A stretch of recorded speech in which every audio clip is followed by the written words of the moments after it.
প্রেমিকা রোকুজ্জো আর্জেন্টিনার রোজারিওর স্থানীয় বাসিন্দা, যে শহরে দুজন একসাথে শৈশব কাটিয়েছিলেন।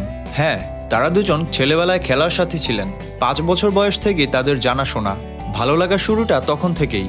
কিশোরী প্রেমিকার জন্য একটি প্রেমপত্র লিখেন মেসি। তাতে লেখা ছিল, একদিন আমরা প্রেমিক প্রেমিকা হব। রোকুজ্জো কিশোর প্রেমিকের সেই আহ্বান ফেরাতে পারেননি।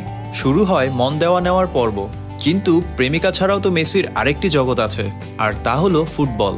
খেলোয়াড় জীবনের টানে আর্জেন্টিনা ছেড়ে স্পেনে পাড়ি জমান মেসি তবু রোকুজ্জোকে ভুলে থাকতে পারেননি। তবে কিশোর বেলার সেই প্রেম কি ভুলে থাকা যায়? তেমনই কিশোর বয়সের সেই প্রেম তারুণ্য ছুঁয়ে গেল মেসির। ততদিনে মেসি ফুটবল জগতের বিস্ময়।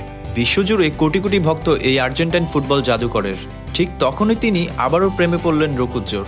এর মাঝে মেসি রোকুজ্জো দুজনের জীবনে ভিন্ন ভিন্ন প্রেম আসে, তবে কারোই সে সম্পর্কগুলো বেশি দিন স্থায়ী হয়নি। ভাগ্য যে দুজনার একই পৃষ্ঠায় লেখা। প্রেমিক মেসির টানে বয়ফ্রেন্ডের সাথে সম্পর্ক